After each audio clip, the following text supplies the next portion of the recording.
Hello मेरे CMA foundation के बच्चों, कैसे हो? सब बढ़िया बच्चे। आपके लिए हम लोग लेके आए सीएमए फाउंडेशन का जो आपका जो पेपर है, fundamentals of financial and cost accounting.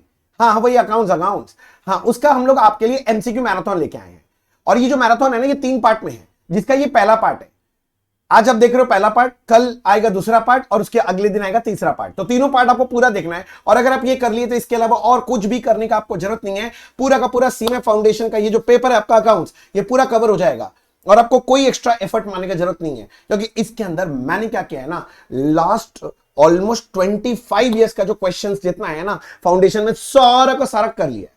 इस वीडियो में हम लोग क्या करने वाले हैं, इस वीडियो में हम लोग टोटल में 6 चैप्टर कवर करने वाले हैं। कौन कौन सा 6? एक वो आपका कैपिटल एक्सपेंडिचर, रेवेन्यू एक्सपेंडिचर वाला, उसके बाद है जर्नल लेजर, उसके बाद कैश बुक, पेटी कैश बुक कवर करेंगे, उसके बाद ट्रायल बैलेंस कवर करेंगे और फिर adjustment entry and rectification of error करेंगे।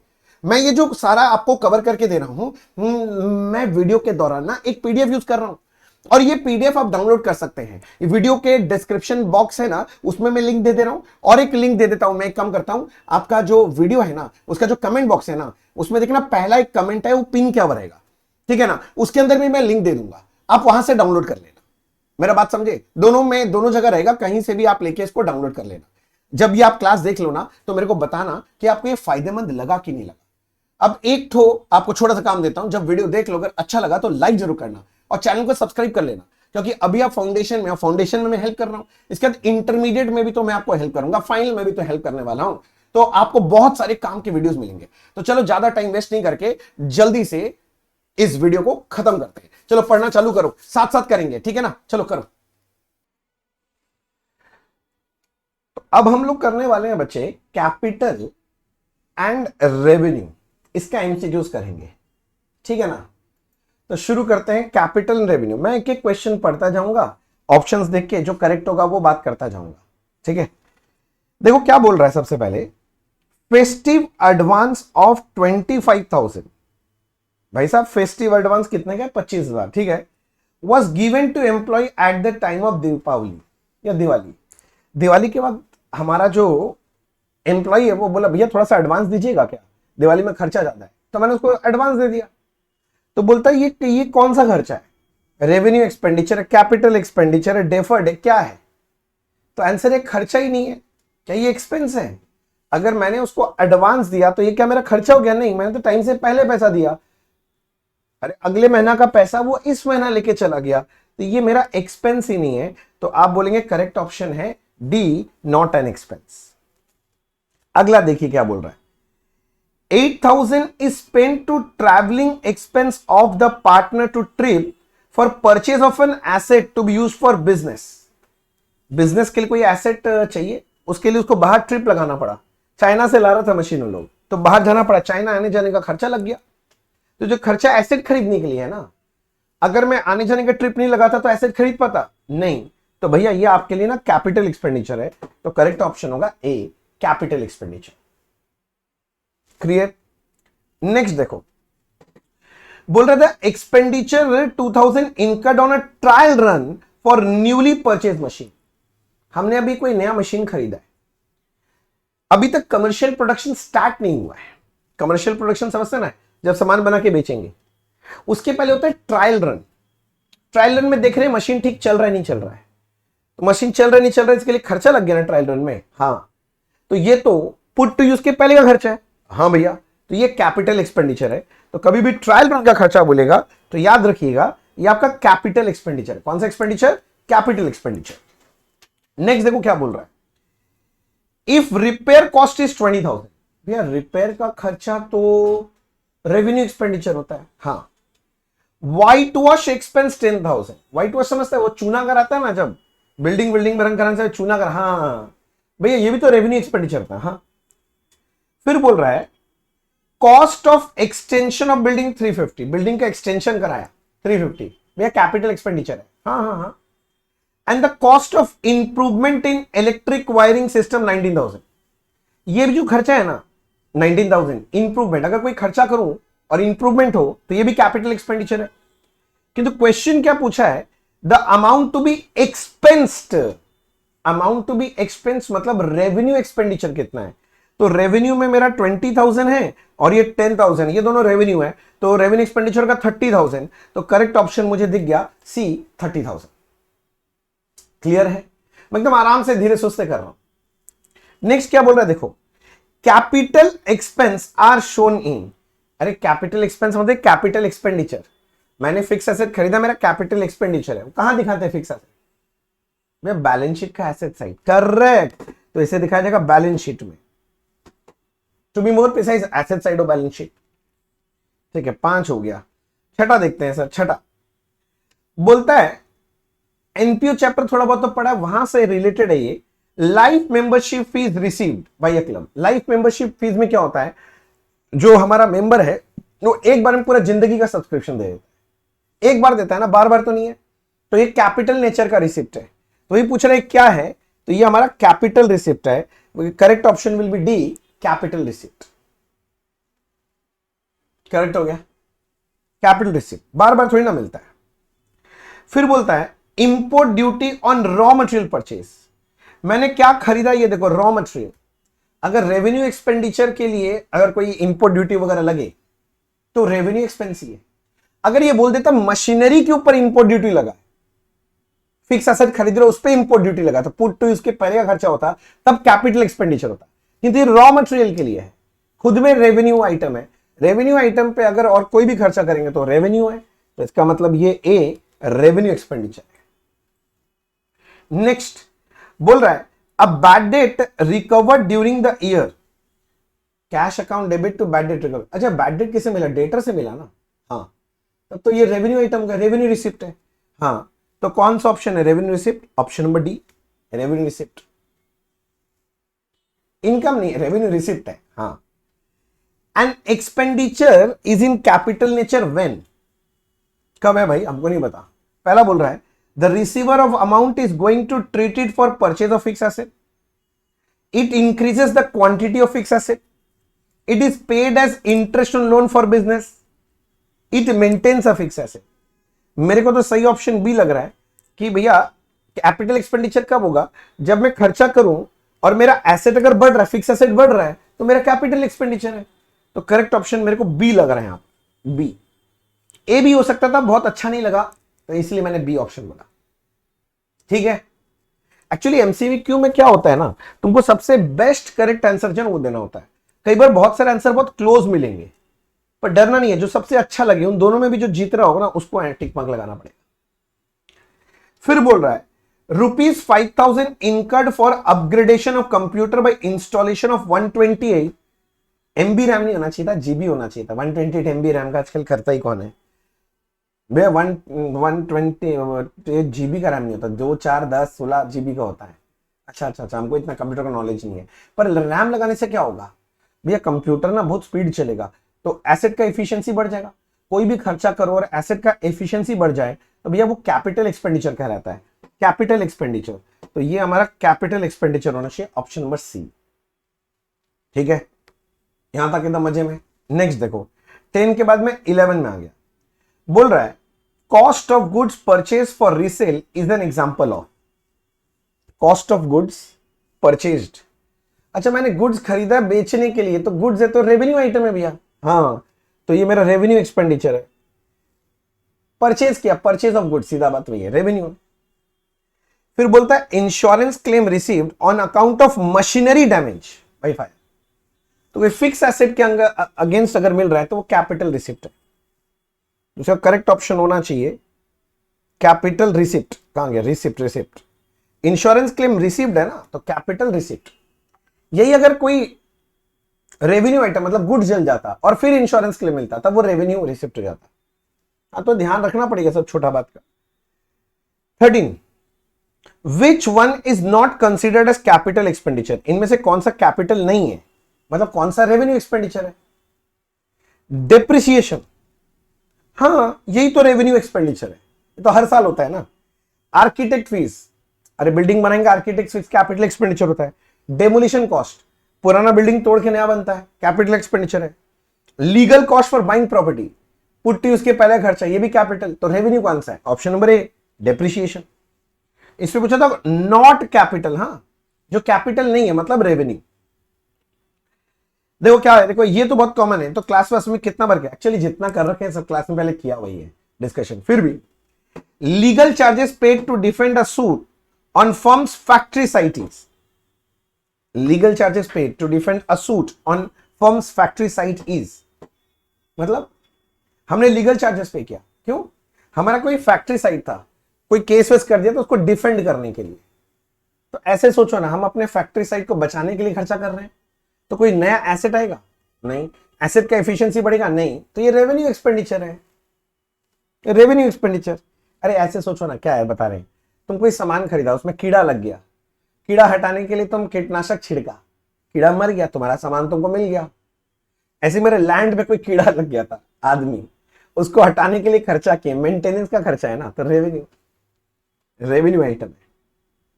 अच्छा 15 में क्या बोल रहा है देखो, any revenue expense for which a separate fund is available, ये एनपीओ से रिलेटेड है।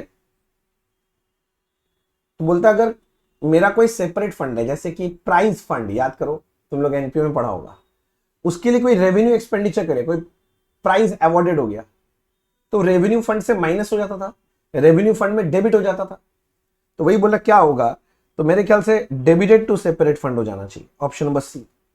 एक्चुअली ये इसमें नहीं पूछना चाहिए कैपिटल रेवेन्यू में, इसको पूछना चाहिए एनपीओ में, पर ठीक है कैपिटल रेवेन्यू में आ गया तो आ गया।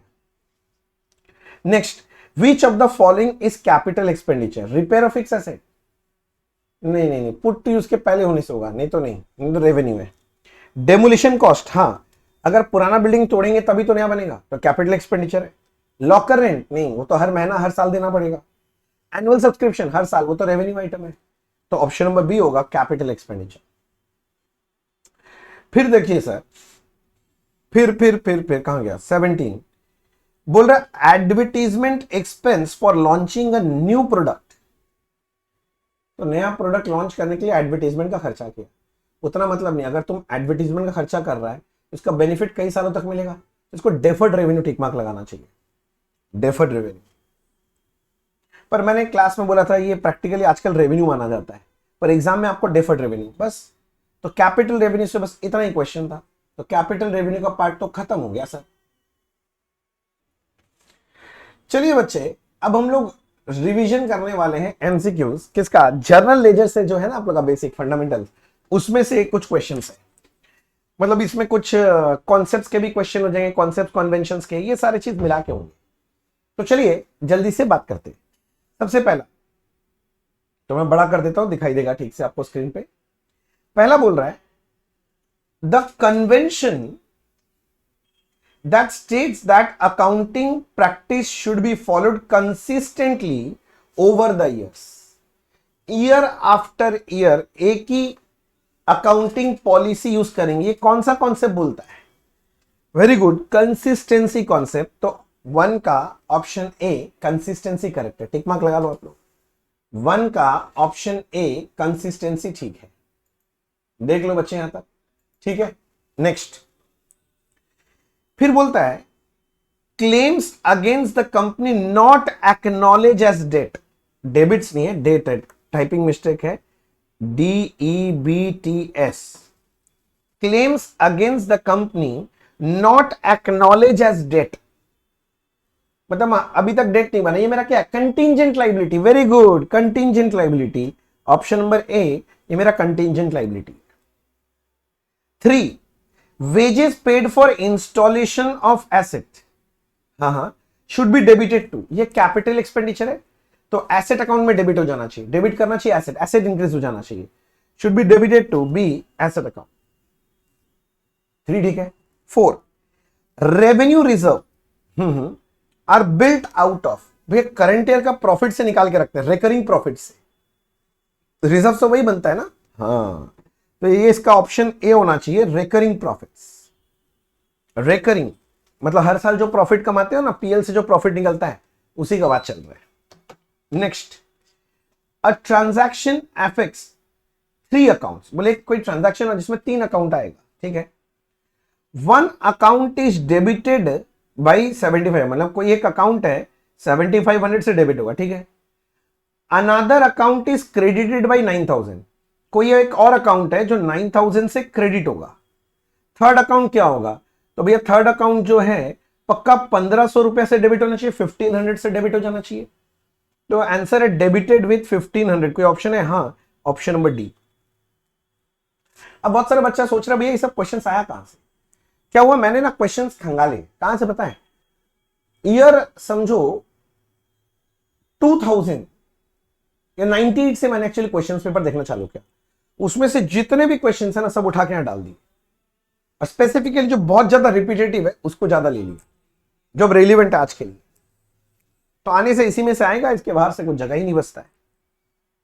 चलो ठीक है, नेक्स्ट बोलता है Shiva who was a creditor for 47,000। हमारा क्रेडिटर है, ठीक है। His account was settle for 45,850। अगर क्रेडिटर को पेमेंट कर रहे हैं तो एंट्री होना चाहिए क्रेडिटर अकाउंट डेबिट 47,000, पैसा दे दिया टू कैश 45,850, बाकी तो डिस्काउंट रिसीव में जाना चाहिए। मतलब अगर 47 है माइनस 45,850 तो 1150 का डिस्काउंट रिसीव होना चाहिए।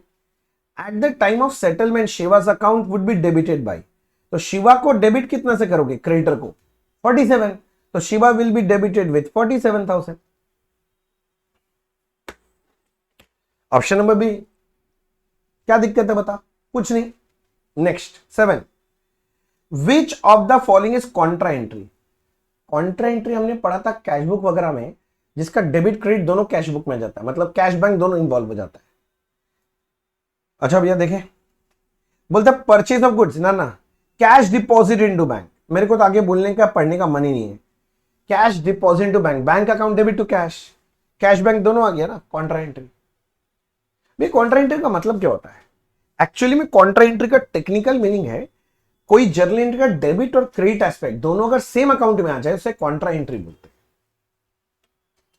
ठीक है। Which of the following is not a business transaction? इनमें से कौन सा बिजनेस ट्रांजैक्शन नहीं है? Rent paid to landlord business transaction है। Goods purchase from Z business transaction. Place an order to Chandra and company for purchasing goods, order देना कोई transaction नहीं है। ये वाला ऑप्शन नंबर सी, हमने ऑर्डर दिया भाई, ऑर्डर देने से ट्रांजैक्शन हो जाएगा? नहीं। Next, interest paid on loan taken for purchase of asset. Asset खरीदने के लिए लोन लिया तो एसेट के ऊपर जितना भी इंटरेस्ट लगेगा सब कैपिटल एक्सपेंडिचर है, शुड बी डेबिटेड। अगर कैपिटल एक्सपेंडिचर में था एसेट अकाउंट में डेबिट हो जाना चाहिए, इंटरेस्ट एसेट में डेबिट हो जाना चाहिए। शुड बी डेबिटेड टू पूछ रहा कहां पर होना चाहिए? एसेट, क्योंकि लोन मैंने एसेट के लिए लिया तो उस पर जो भी खर्चा है वो भी एसेट में जुड़ेगा। अच्छा, identify personal account from the following. Furniture ये रियल अकाउंट है, एसेट। बैंक ऑफ इंडिया, हाँ ये रिप्रेजेंटेटिव पर्सनल अकाउंट है। रेंट नॉमिनल है और इन्वेस्टमेंट एसेट है, रियल अकाउंट है। तो मेरे ख्याल से करेक्ट ऑप्शन बी होगा, पर्सनल अकाउंट मांगा था। Next, compound journal entry contains. Compound journal entry में क्या होता है? दो से ज्यादा अकाउंट हो जाता है कंपाउंड एंट्री। जैसे ये वाला एंट्री नहीं है, कहां गए हम लोग, ये जो कर रहे हैं जैसे ये कैसा एंट्री है? कंपाउंड एंट्री बोलते हैं, दो से ज्यादा अकाउंट आ जाता है। हाँ क्या हो गया? बोलते हैं compound journal entry contains more than one debit. More than one debit, more than one credit भी हो सकता है, more than one credit only. मैं तो बोला दोनों हो सकता है। फिर बोलता है more than one debit entry और मोर देन वन क्रेडिट। हाँ ये लग रहा है डेबिट भी हो सकता है क्रेडिट भी हो सकता है। बोलता है नो नरेशन, बट फालतू ऑप्शन। ऑप्शन नंबर सी, एक से ज्यादा डेबिट और एक से ज्यादा क्रेडिट, तभी तो कंपाउंड एंट्री बनेगा। क्या मैं यहां तक समझा पाया आपको? ठीक है। Next, which of the following equation is correct? कौन सा इक्वेशन इनमें से सही है? आपसे ये पूछ रहा है कौन सा इक्वेशन सही है। बताओ, देखो कौन सा इक्वेशन सही लग रहा है। हमको तो कोई भी इक्वेशन सही नहीं लग रहा है। नहीं भैया है क्या? Asset minus liability equals to capital होता है ना, लोग बस कैपिटल प्लस प्रॉफिट लिखा, क्योंकि प्रॉफिट तो कैपिटल में जुड़ जाता है। तो मेरे को लग रहा है भैया ऑप्शन नंबर बी एकदम सही है। देख लो आप। अरे अकाउंटिंग इक्वेशन नहीं आता है क्या? वही है, asset minus liability equals to capital. अब कैपिटल में बस ये लोग कैपिटल प्लस प्रॉफिट लिख दिया, क्योंकि प्रॉफिट कैपिटल में जुड़ता है। बेवकूफ बनाना चाह रहा था, बच गए। Journal is primary record. कोई भी ट्रांजैक्शन सबसे पहले कहां रिकॉर्ड होता है? जर्नल में, तो प्राइमरी रिकॉर्ड है। Which of the following concept if violated would make comparison of financial statement over a period difficult. दो पीरियड का फाइनेंशियल स्टेटमेंट हम कंपेयर कर पाएंगे तभी जब कंसिस्टेंसी कॉन्सेप्ट फॉलो हुआ होगा, और वो फॉलो नहीं होगा तो हम टैली नहीं करवा पाएंगे। तो option number B, consistency concept. समझे? Conservatism concept does not require. Conservatism concept बोलता है कि एंटीसिपेटेड लॉसेस है तो प्रोविजन बनाओ, और कोई गेन्स है तो प्रोविजन मत बनाओ। Making provision for doubtful debt, हाँ कंजर्वेटिज्म बोलता है। Valuing stock at lower of cost और एनआरवी, हाँ कंजर्वेटिज्म बोलता है। Creating provision for discount on creditor, नहीं, डिस्काउंट ऑन क्रेडिटर जो है डिस्काउंट रिसीव के लिए प्रोविजन है, एंटीसिपेटेड गेन के लिए है। ये तो कभी भी कंजर्वेटिज्म नहीं बोलता है, तो कंजर्वेटिज्म का वायलेशन है। तो वही पूछा था, कंजर्वेटिज्म नहीं बोलता, तो ऑप्शन नंबर सी। अब जिस सी मिल गया तो डी पढ़ के क्या ही कर लेंगे। समझा मेरा बात? चलो 16, as per duality concept, duality समझता है ना, dual aspect concept, every debit has equal and corresponding credit, और accounting equivalence concept, which of the following is correct? कौन सा सही है? बोलता all increase in liability and increase in asset represent sources of fund. Source मतलब पैसा आने का बात बोल रहा है। सोर्स, भैया सुनो ना, जब लाइबिलिटी साइड बढ़ता है तो घर में पैसा आता है, एसेट साइड बढ़ता है तो घर में पैसा आता नहीं है, जाता है। तुम फिक्स एसेट खरीदेगा तब एसेट बढ़ेगा, तो घर में पैसा आ रहा है कि जा रहा है? जा रहा है, तो सोर्स नहीं हुआ, एप्लीकेशन ऑफ फंड है। तो ये गड़बड़ हो गया था ना। All decrease in liability and decrease in asset represent source of fund. देखो एसेट डिक्रीज हो रहा है मतलब एसेट बेचा तो घर में पैसा आएगा, ये सही है। किंतु लाइबिलिटी अगर कम हो रहा है तो घर में पैसा आ नहीं रहा है, जा रहा है। लाइबिलिटी का मतलब मैंने क्रेडिटर को पे कर दिया तो घर से पैसा जा रहा है, तो गलत हो गया। पॉइंट नंबर बी भी सही नहीं लग रहा है। सी में बोल रहा है ऑल इंक्रीज इन लाइबिलिटी, हाँ इंक्रीज इन लाइबिलिटी सोर्स होता है, and decrease in asset represent source of, हाँ डिक्रीज इन एसेट भी, तो ऑप्शन नंबर सी सही है। क्योंकि लाइबिलिटी बढ़ेगा तो भी घर में पैसा आएगा, एसेट कम रहा है मतलब बेच दिया तो भी घर में पैसा आएगा। सोर्स ऑफ फंड पूछा था, तो ऑप्शन नंबर सी। अब ये सब कॉन्सेप्चुअल बात है, समझ रहा है? जो बच्चा डेप्थ में पढ़ के रखा होगा अकाउंट्स, वही बच्चा इसका जवाब दे पाएगा। जो बच्चा ऊपर ऊपर से पढ़ा होगा उसको नहीं समझ में, और उम्मीद करते हैं आप लोग को समझ में आ गया होगा। भी ऑप्शन डी, तो ऑप्शन डी इधर कोना में छुपा हुआ होगा, पर पढ़ के क्या ही कर लोगे, डी तो है और क्या कर लेंगे, छोड़ो। बोलता देखो 17 में which is correct equation as per double entry concept? अभी तो लिखा था option number C, capital equals to asset minus liability. इसको अकाउंटिंग इक्वेशन भी बोलते हैं। Which of the following is not a personal, इनमें से कौन सा पर्सनल नहीं है? कैपिटल पर्सनल है, रिप्रेजेंटेटिव पर्सन। प्रीपेड रेंट ये भी पर्सनल है। सैलरी ये तो नॉमिनल है। आउटस्टैंडिंग भी पर्सनल है, तो ऑप्शन नंबर सी, ये नॉमिनल अकाउंट, ये पर्सनल नहीं है, नॉट अ पर्सनल। ठीक है। 19, ध्यान से पढ़ना, देखो पूरा थ्योरेटिकल क्वेश्चन है। This is more of a convention than a concept. It proposes that while accounting for various transactions, only those which may be material effect on the profitability or financial status of business should have special consideration for reporting. This concept is known as, तो materiality concept बोलता है जो materially important है दिखाओ, नहीं है मत दिखाओ, materiality concept. Option number C. यहां कीवर्ड तो मिल गया था, मटेरियल इफेक्ट। देखो देखो, नेक्स्ट 20 क्या बोल रहा है, देखो बोलता है recording of fix asset at cost ensures adherence with cost concept. Fix asset को कॉस्ट में दिखाते हैं as per which concept? Cost concept. तो option number C, cost concept. ठीक है। Next, credit sale is recorded in, credit sale of goods record होता है sales day book में। सेल्स बुक है, हाँ option number A, sales book. समझ में आ रहा है? 21 के बाद 22, human resource will not appear in the balance sheet according to which concept? ये तो चिल्ला चिल्ला के बोले, मनी मेजरमेंट कॉन्सेप्ट। क्योंकि मनी में जो चीज मेजर होता है वो बुक्स में दिखाते हैं, ह्यूमन रिसोर्स मनी में मेजर नहीं होता, इसलिए नहीं दिखाते। देखो ये सब डिवीजन है तो मैं फास्ट फास्ट करा रहा हूं, ठीक है ना, तो समझ में आ जाना चाहिए। नहीं आएगा तो हमें कमेंट बॉक्स में लिख के बताइए, हम बता देंगे आपको। The dash concept means that similar items in a set of account should be given similar accounting treatment, and it should be applied from one period to another. Consistency concept ही तो है। इस साल जो अकाउंटिंग के अगले साल भी वही जाएगा। ये कौन सा कॉन्सेप्ट है? कंसिस्टेंसी। Option number C.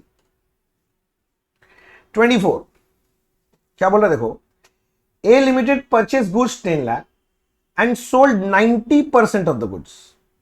तो 10% बच गया ना, सुनना 10 लाख का माल है, मेरे पास 10% माल बचा हुआ है, मतलब 1 लाख कॉस्ट का माल बचा हुआ है, 1 लाख कॉस्ट का माल बचा हुआ है।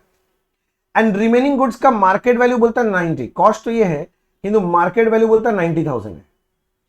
एंड क्लोजिंग स्टॉक इज 10%, हाँ वो तो हमको समझ में आ गया, 90 बेचा तो 10 ही क्लोजिंग स्टॉक बचेगा। But he recorded 90,000 and not 1 lakh. हाँ तो ठीक ही है ना, as per conservatism concept closing stock is valued at cost और एनआरवी whichever इज लोअर, तो लोअर तो 90 है तो 90 में लिखा है, तो इसका मतलब आपने कंजर्वेटिज्म फॉलो ही किया है। गलत क्या किया है? बोला which concept did he follow, बोला तो कंजर्वेटिज्म, तो option number D conservatism follow किया इन्होंने। ठीक है सर, आगे। If wages are paid for construction of business premises dash account is credited and dash is debited. अच्छा क्या बिजनेस प्रीमाइसेस के लिए वेजेस हुआ है, तो एंट्री का premises account debit to cash या bank account. Premises debit to cash, option number पहले बच्चे कौन सा क्रेडिट होगा? कैश क्रेडिट होगा, कैश, और प्रीमाइसेस डेबिट होगा, तो option number D cash credit होगा और प्रीमाइसेस डेबिट होगा। देख लेना। Next, which of the following is not real account? Real मतलब all assets are account are real account excluding receivable, पता ही होगा। तो बोलता कौन सा रियल नहीं है?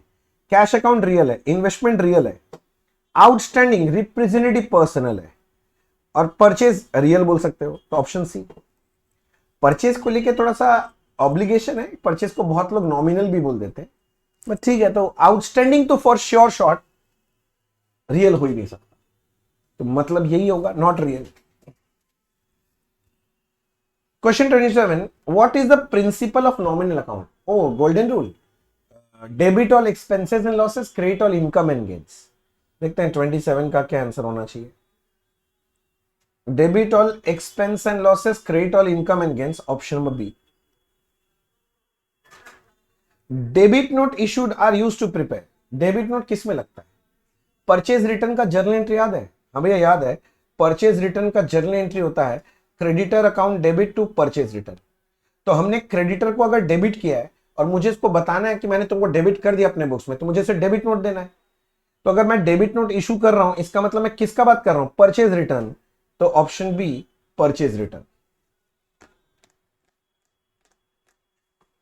क्लास में पूरा डिटेल में बात किया हुआ है, सारा बात सोचो अगर मेरा क्लास ठीक ठाक किया है तो। नेक्स्ट, ओमिशन ऑफ पैसे and showing the round of figure in financial state. मेरा क्लास किया था, कोई भी बच्चा बोलेगा कि राउंडिंग ऑफ कौन सा कॉन्सेप्ट के तहत करते हैं? मटेरियलिटी कॉन्सेप्ट, चिल्ला चिल्ला के क्लास में बोलते हैं। Next, the dash in a ledger helps in locating the accounts contain in it. Folio, folio page होता है ना, हाँ फोलियो, फोलियो में पता चलता है पेज नंबर, फोलियो का आपको यूज बताया था ना, page number. Next 31, purchase of goods on credit. तो purchase account debit to creditor account होता है, टू क्रेडिटर मेरा लाइबिलिटी बढ़ रहा है, एसेट भी बढ़ रहा है, ठीक है। तो बोल रहा है क्या है? इंक्रीज इन लाइबिलिटी, हाँ, इंक्रीज इन एसेट, हाँ, गुड्स आ रहा, हाँ, increase in both asset liability, हाँ भाई हाँ, ऑप्शन नंबर सी ज्यादा करेक्ट है।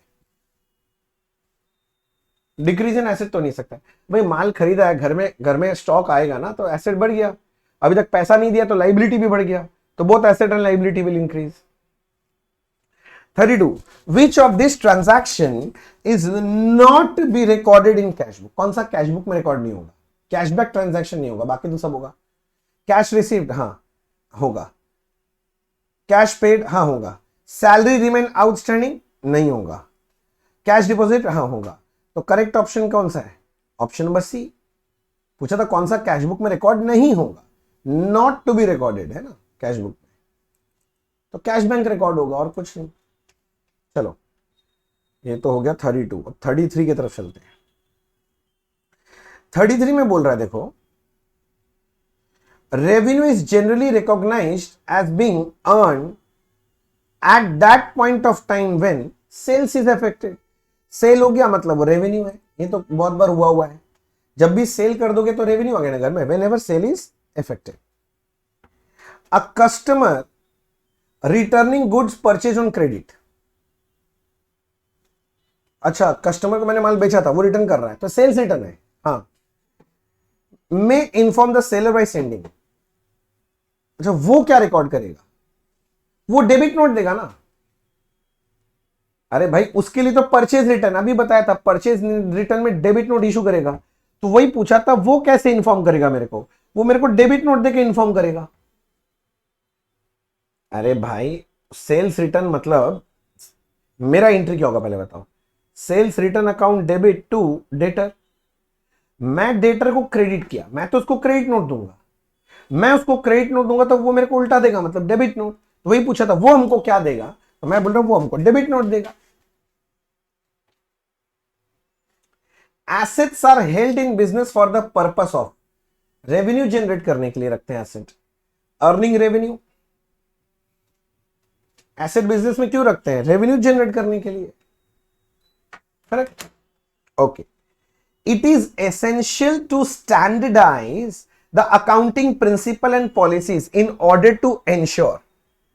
हम लोग स्टैंडर्डाइज क्यों करते हैं अकाउंटिंग पॉलिसीज को? जैसे कंपेरेबिलिटी, ट्रांसपेरेंसी रहे, हार्मोनाइजेशन हो। ट्रांसपेरेंसी हाँ, कंसिस्टेंसी हाँ, कंपेरेबिलिटी हाँ। तो मुझे लग रहा है बेस्ट होगा option number D, all of this. ये मेरे साथ आप कर रहे हो, बहुत अच्छा बात है, किंतु घर में एक बार फिर से खुद से कर लेना। आपको इसका मैं पीडीएफ दे दूंगा, अगर नहीं होगा तो मेरे को बोल देना, मैं भेज दूंगा। करना जरूर वापस से, सिर्फ मेरे साथ करके मैं छोड़ देना, एक बार और करना, क्योंकि जो आएगा एमसीक्यू सब इसके अंदर से आएगा, इससे बाहर से और कुछ नहीं आ सकता। Next, in the financial statement contingent liability is. Financial statement में नहीं दिखाता है, foot note to balance sheet, notes to accounts में दिखाया जाता है, नॉट रिकॉग्नाइज्ड। फाइनेंशियल स्टेटमेंट में कंटीजेंट लाइबिलिटी आता है क्या? नहीं, इट इज नॉट रिकॉग्नाइज्ड। जो बच्चा मेरे साथ थ्योरेटिकल फ्रेमवर्क वाला पार्ट पढ़ रखा है, इसमें मैंने बताया था कंटीजेंट एसेट, कंटीजेंट लायबिलिटी, सारा चर्चा हुआ है। अच्छा, फिर बोलता है sale of office furniture should be credited to. Sale of office furniture, अगर ऑफिस फर्नीचर सेल किया है, एंट्री हो जाएगा cash account debit to furniture. तो बोला भैया क्रेडिट किसको करोगे? क्रेडिट फर्नीचर होगा, ऑप्शन नंबर बी। मैं रुक गया भैया, कितना तो है आपसे 30। अरे अभी जब बेड़ा लिए हैं कि अच्छे से करेंगे, इससे बाहर से कुछ ना है, तो डिटेल में करेंगे ना, हड़बड़ी क्या है। अच्छा आगे देखो, आगे 39 में क्या बोल रहा है? बोल रहा है the determination of expense for an accounting period is based on the principle of matching principal. हम लोग जो पीएल में खर्चा लिखते हैं, इस पर कौन सा प्रिंसिपल है? मैचिंग प्रिंसिपल है क्या? मैचिंग हाँ है, ऑप्शन नंबर सी। याद करो मैचिंग प्रिंसिपल बताया था, the expense should be match with income of the given period. उस इनकम को कमाने के लिए जो खर्चा लगा उससे मैच करके प्रॉफिट निकालते। Which of the following is not contingent liability? कौन सा कंटिंजेंट लायबिलिटी नहीं है? बोलता debts included in debtor which are doubtful in nature. बोला कोई सन्ड्री डेटर है, डाउटफुल है, बोलता कंटिंजेंट। काहे का लायबिलिटी भाई? कंटिंजेंट डेटर है तो मेरा लायबिलिटी कहां से हो गया ना? मेरे ख्याल से तो यही ऑप्शन होना चाहिए। फिर भी आगे पढ़ लेते हैं। अनकॉल्ड लायबिलिटी, हाँ contingent liability. Claims against company not acknowledge as debt, contingent liability. Cumulative contingent liability, option number A. ये तो प्रोविजन है ना, ऑप्शन नंबर ए। अगर डेटर मेरा डाउटफुल है तो मेरे लिए क्या है? वो प्रोविजन है, कंटिंजेंट लायबिलिटी थोड़ी ना। चलो next 41, which of the following is not a financial statement? Financial statement में 4 चीज आता है, वो याद करने दो। एक तो ट्रेडिंग पीएल आता है, बैलेंस शीट आता है, कैश फ्लो आता है, नोट्स टू अकाउंट्स आता है। पीएल, हाँ फिनेंशियल स्टेटमेंट, बैलेंस शीट, हाँ फंड फ्लो नहीं, ट्रायल बैलेंस नहीं। एक्चुअली अब ऑप्शन ना, ये पुराना क्वेश्चन था, हम ध्यान नहीं दिए। अब ऑप्शन आएगा तो कैश फ्लो आएगा, क्योंकि पहले अकाउंटिंग स्टैंडर्ड 3 में ना फंड फ्लो बनाना था, अब वो लोग बोल रहा है कि कैश फ्लो बनाना है। तो अब जो ऑप्शन आएगा ना, क्योंकि मैं बोला ना पुराना क्वेश्चन उठा के लाया हूं आपके लिए, राइट, मैं एकदम 90s से चालू करके अभी तक का, रिसेंट तक का, तो उस वक्त फंड फ्लो लिखा था, अब कैश फ्लो होना चाहिए, तो सही ऑप्शन होना चाहिए डी, क्योंकि मेरा फाइनेंशियल स्टेटमेंट्स नहीं है। फाइनेंशियल स्टेटमेंट में सिर्फ 4 चीज आता है। अब मैं आपको बताता हूं, आपका एग्जाम में ये लोग फंड फ्लो अभी भी दे सकता है, आप टिकमक ट्रायल बैलेंस में लगा के आना, आप अपने इंस्टीट्यूट को बहुत अच्छे से पहचानते हैं। बोलता है which English alphabet is similar to the shape of account. Account तो ऐसा बनता है ना, तो ये किसका शेप लग रहा है, ये कौन सा शेप है, T, option B. Next, which column of cash book is never balanced. ओ कैश बुक का 3 कॉलम था, कैश कॉलम, बैंक कॉलम और डिस्काउंट। कैश कॉलम बैलेंस होता है, बैंक कॉलम बैलेंस होता है, डिस्काउंट कॉलम कभी बैलेंस नहीं होता है, तो आंसर है डिस्काउंट, नेवर बैलेंस, तो डिस्काउंट बैलेंस नहीं होता है। अरे डिस्काउंट का टोटल पोस्ट होता है लेजर में जाके। The closing balance of petty cash book is, मेरा एसेट है। अरे पेटी कैश बुक का closing balance petty cash, cash balance ही तो है, छोटा कैश बैलेंस, छोटा हो चाहे बड़ा हो, कैश एसेट है भाई, एसेट एसेट। तो 44 का होना चाहिए एसेट, देखे कहां है, सी एसेट। आराम से चलते रहो, जितना क्वेश्चन आने का संभावना है सारा करेंगे बस। Next, income tax of a soul trader paid is shown. अरे सोल ट्रेडर, सोल प्रोप्राइटर का इनकम टैक्स, उसके लिए तो पर्सनल एक्सपेंस है, ड्रॉइंग्स होगा, ड्रॉइंग्स, नहीं समझा मेरा बात, ड्रॉइंग्स टू कैश होना चाहिए, ड्रॉइंग्स कैपिटल में क्लोज होता है, तो डेबिटेड टू कैपिटल होना चाहिए, ये कैपिटल से लेस करेंगे ना, ड्रॉइंग्स हो गया, debit to capital. Narrations are given at the end of journal entry, कहां गया जर्नल एंट्री, जर्नल एंट्री के नीचे ना नरेशन देते हो, अब ये नहीं बता पाएंगे तब तो हो ही लिया हम लोग का। Nominal account represents expense, loss, income, gain, profit gain, हाँ, लॉस एक्सपेंस, हाँ, option number C both A and B, हाँ, नन तो हो ही नहीं सकता, तो 47 का तो सी होना चाहिए, देख लो। 48, prepaid rent representative personal account है, इट रिप्रेजेंट्स कि जिसको मैंने जिस आदमी को रेंट एडवांस में दिया है, रिप्रेजेंटेटिव पर्सनल अकाउंट। ये सब जो लोग मेरे साथ क्लास कर रखा है बच्चा लोगों को पता होगा, मेरा बेसिक का क्लास में बहुत कवर करता हूँ, और बेसिक का जो स्टार्टिंग का कुछ क्लासेस कराता हूँ उसमें डेप्थ में समझाता हूँ ये सब बात।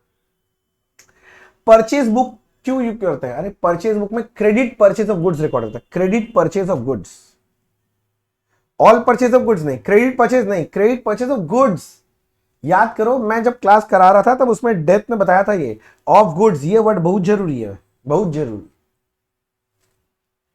The source discount allowed at the time of sale of goods is, source नहीं यार, द सोर्स डॉक्यूमेंट, टाइपिस्ट नशे में टाइप किया, आप इसको ठीक कर लेंगे। क्वेश्चन नंबर 50 में the source document at the time of sale of goods, जब मैं माल बेच रहा हूं तो उसका सबूत क्या है, हमने जो इनवॉइस इशू किया है, इनवॉइस इशूड, इनवॉइस सेंट, हाँ वही इशूड मतलब सेंट, जो हमने इनवॉइस भेजा है। अरे जो माल बेचता है वही ना बिल बना के देता है, वही इनवॉइस सेंट, वही सबूत है। ठीक है, 50 हो गया। चलो चलो देखते हैं आगे, आगे रुको। फिर बोलता है ledger contents various dash in, various accounts, accounts होता है लेजर के अंदर। Closing stock appearing in trial balance is shown in, trial balance में अगर क्लोजिंग स्टॉक है, मतलब क्लोजिंग स्टॉक परचेज से एडजस्ट हो गया है, तो सिर्फ एक जगह जाएगा, दैट इज बैलेंस शीट का asset side, balance sheet only. Next, fixed asset and current asset are categorised as per concept of going concern concept है, जिसकी वजह से हम लोग एसेट्स को fix asset, current asset, liabilities को long term liability and short term liability होते थे। Going concern concept, going concern concept. 53 हो गया। 54, identify the personal account from the following, salary payable, हाँ outstanding, representative person, taxes paid, ये तो खर्चा हो गया भाई, expense nominal, investment asset real account, trademark, asset, real account. तो बोला था पर्सनल कौन सा है, तो ऑप्शन ए। इतना देखने का भी जो, इतना क्यों सोचे भैया, ऐसे ही थोड़ा प्रैक्टिस हो गया भैया, कौन सा टाइप का अकाउंट, इजी चीज है ना।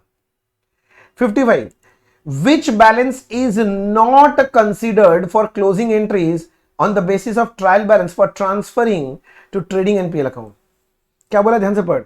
which balance is not considered for closing entries, कौन सा नहीं लेते, सुनो, तीन तरह का अकाउंट होता है, पर्सनल, रियल, नॉमिनल। दुनिया का सारा नॉमिनल अकाउंट ट्रेडिंग पीरियड में क्लोज होता है। कौन सा क्लोज नहीं होता है, तो आंसर है या तो पर्सनल या तो रियल। तो पूछ रहा कौन सा क्लोज नहीं होगा, सैलरीज वेजेस क्लोज होगा, डिस्काउंट क्लोज होगा, कमीशन क्लोज होगा, कैश इन एंड क्लोज नहीं होगा, क्योंकि भैया ये रियल अकाउंट है, एसेट है, बैलेंस शीट में आता है, ट्रेडिंग पीरियड में क्लोज नहीं होता। 56, the periodical total of sales return book is posted to sales return account. अरे बोल रहा है जो सेल्स रिटर्न डेबुक है उसका जो टोटल है वो कहां जाएगा, सेल्स रिटर्न में। एंट्री होता है सेल्स रिटर्न टू डेटा, तो debited to sales return account होना चाहिए, debited to sales return, debit side of sales return, वही डेबिटेड टू सेल्स रिटर्न। का हो बबुआ, समझा था नहीं, चला। फिर क्या बोल रहा है, the valuation procedure for stock is cost और NRV whichever is lower, this procedure as per, तो कंजर्वेटिज्म कॉन्सेप्ट था, conservatism concept, option number D. कितना बार बोलेंगे, कितना बार आता है सब क्वेश्चन। मैं तो और भी था क्वेश्चंस का लिस्ट, मैं तो क्या किया, जो सिमिलर क्वेश्चंस है उसको हटाता गया और जो यूनिक क्वेश्चंस है उसको रखा। समझ गया मेरा बात, क्योंकि मैं बोल रहा ना 90s से लेके आज तक का मैंने लिया क्वेश्चंस, और भरोसा इतना रिपीटेटिव क्वेश्चन है ना, इतना मतलब ये सारे रिपीटेटिव ही है समझो। Which income recognise on cash basis and expenditure recognise on accrual basis को हाइब्रिड सिस्टम बोलते हैं, हाइब्रिड। हाँ ही तो, सारा कैश में होता है तो कैश बेसिस, सारा अक्रूवल में होता है तो अक्रूवल बेसिस, और थोड़ा सा कैश थोड़ा सा ये, तो हाइब्रिड सिस्टम बोलते हैं। Profit and loss account is prepared for a period of 1 year by following which concept, periodicity concept. Unlimited life को छोटे छोटे टुकड़े में तोड़ते हैं, accounting period, periodicity concept, option D, periodicity concept. बच्चे लोग बोलते हैं कॉन्सेप्ट्स एंड कन्वेंशन चैप्टर छोड़ दें, अब बोलो छोड़ोगे, इतना क्वेश्चन पूछता है उससे। The trial balance checks arithmetical accuracy in the books of accounts, कोई ऑप्शन है, हाँ, एरिथमेटिकल एक्यूरेसी। ये भी रट लो, ये एकदम कॉमन क्वेश्चन है। Journal proper use to record, जिसका कोई नहीं होता उसका जर्नल प्रॉपर होता है, याद है। Bad debt recovery, cash to bad debt recovery, तो कैश बुक में जाएगा। All cash purchase of asset, cash हो गया तो कैश बुक में ही है। राइटिंग ऑफ बैड डेट, हाँ, bad debt to debtor. Purchase of goods on credit, वो तो परचेज डे बुक में। तो जर्नल प्रॉपर में कौन सा जाएगा, option number C, bad debt return off. 61 हो गया, अरे आगे आगे बस खत्म होने वाला ये वाला part. Provision for bad debt is made as per conservatism concept, conservatism concept के तहत बनता है। Which financial statement represents accounting equation, very good, balance sheet, सही सोच रहे हो, बैलेंस शीट तो क्लास में बात किया हुआ है, तो बेसिक के दिन में बात कर लेते हैं हम लोग। Life insurance corporation of India किस टाइप का अकाउंट है भाई, ये तो एक कंपनी का नाम है ना, तो ये आर्टिफिशियल पर्सनल अकाउंट है, आर्टिफिशियल पर्सनल अकाउंट, कंपनी का नाम है, ऑर्गेनाइजेशन का नाम है। Goods taken from business for personal use by the proprietor, तो goods taken by proprietor for personal use, entry होता है drawings account debit to purchase, तो बोलता है should be credited to, credit किस में होगा, परचेज में क्रेडिट होता है। ये एंट्री कितना बार क्लास में किए बोलो तो, हम ही लोग तो इतना बार करवा देंगे। Trade discount is allowed at the time of sale of goods, trade discount तो बुक्स में कभी रिकॉर्ड ही नहीं होता। तो आंसर है is not recorded in books of account. Cash discount record होता है, ट्रेड डिस्काउंट रिकॉर्ड नहीं होता है। ट्रेड डिस्काउंट तो बल्क माल खरीदने बेचने पे दिया जाता है। अच्छा, which of the following will result in disagreement of trial balance, one sided error की वजह से ट्रायल बैलेंस टैली नहीं करेगा। बोलता है sales return treated as purchase, sales return का एंट्री होता है sales return account debit to party, और बोला तुम सेल्स रिटर्न की जगह परचेज लिख दिया, तो परचेज भी तो डेबिट ही किया। तो ट्रायल बैलेंस टैली कर जाएगा, मैंने कुछ गड़बड़ नहीं किया। Purchase return treated as sale, purchase return भी क्रेडिट होता है, सेल्स भी क्रेडिट है, कोई फर्क नहीं पड़ेगा। Ram account wrongly created instead of Shyam, credit ही किया राम की जगह श्याम, क्या फर्क पड़ेगा, कुछ भी नहीं। अगला D option, undercasting of cash book. हाँ, कैश बुक अगर मैं अंडरकास्ट कर दिया, कम लिख दिया, तो एक वन साइडेड एरर है, तो ट्रायल बैलेंस टैली नहीं करेगा। हो गया सर, खत्म, फिनिश फिनिश फिनिश। तो ये जर्नल और वाला जो था ये खत्म हो गया मेरा, ये वाला जो शीट था ये मेरा शीट खत्म हो गया। कितना डो कर लिए, 60 कितना हो गया, देखा। तो ये जर्नल वाला पॉइंट था, ये हो गया हमारा खत्म। देखो कैसा लगा, अच्छा लगा। चलो बच्चा पार्टी लो, अपने लोग अब कैश बुक, बैंक बुक और पेटी और बीआरएस से रिलेटेड, पेटी कैश बुक बीआरएस से रिलेटेड जितना एमसीक्यूज आया है ना एकदम डे 1 से लेकर अभी तक, वो सारा कर लेते हैं। इसके बाहर फिर कुछ बचेगा नहीं।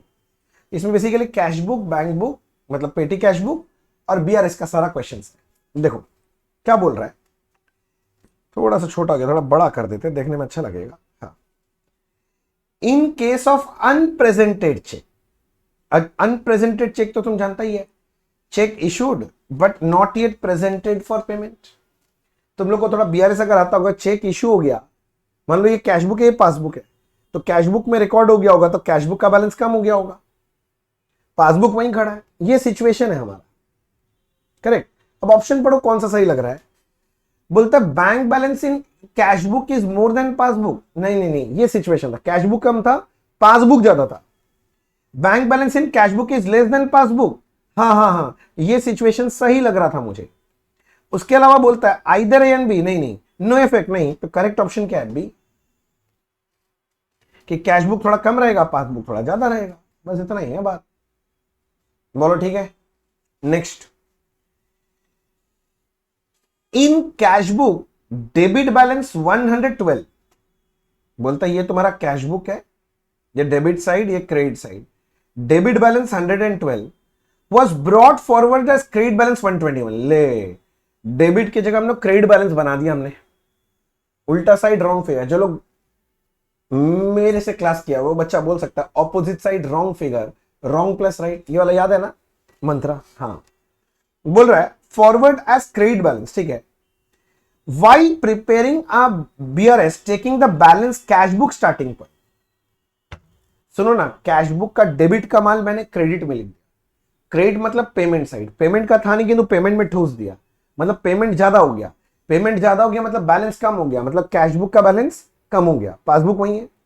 स्टार्टिंग पॉइंट बोलता है कैश बुक, तो कैश बुक से कहां जाना है, पासबुक, तो क्या करना है, ऐड करना है।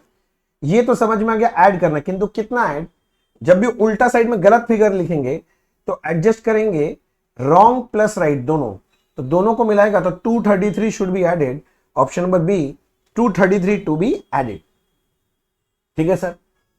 नेक्स्ट,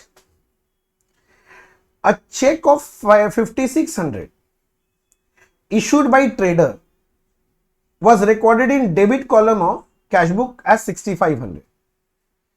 बोलता हमने एक चेक इशू किया था, तो ये कैश बुक है, हमने एक चेक इशू किया था 56 का, किंतु बोलता गलती से हमने 6500 लिख दिया था, ओहो हो, वो भी debit column of cash book.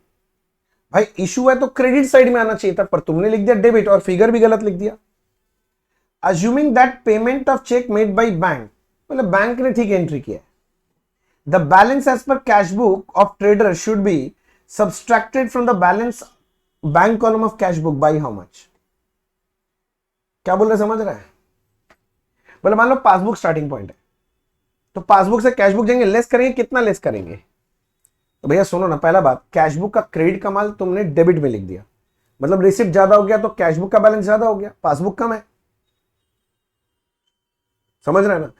तो तुम कम करेगा ठीक है, किंतु कितना से कम करेगा, तो आंसर है 6500 प्लस 5600, 12100 से कम करना है, वही बोल रहा है 12100 से कम करना है, क्योंकि सीधा बात है, इतना सोचना ही क्या है, opposite side wrong figure, wrong plus right, ये तो मेरा मंत्रा दिया भाई। Next, the cash book shows a debit balance of 2370, cash book का बैलेंस है 2370, but bank statement gives different figure, मतलब टैली नहीं कर रहा, the difference found are, number one क्या बोल रहा है, a cheque of 700 paid to creditor but not entered in passbook. मैंने चेक पे कर दिया, कैशबुक में कम हो गया, बोलता पासबुक में एंट्री नहीं हुआ, तो कैशबुक से पासबुक जाओगे तो इसको ऐड करके दिखाना पड़ेगा, तो मुझे तो लग रहा है ऐड होगा। और बोलता bank charges 67 bring entered in cashbook as 76। Bank charges मुन्ना खर्चा है 67, बोला हम उसको 76 लिख दिए, तो ज्यादा लिख दिए। कितना ज्यादा लिख दिए, 67 के जगह 76, तो 9 रुपया ज्यादा लिख दिए खर्चा में।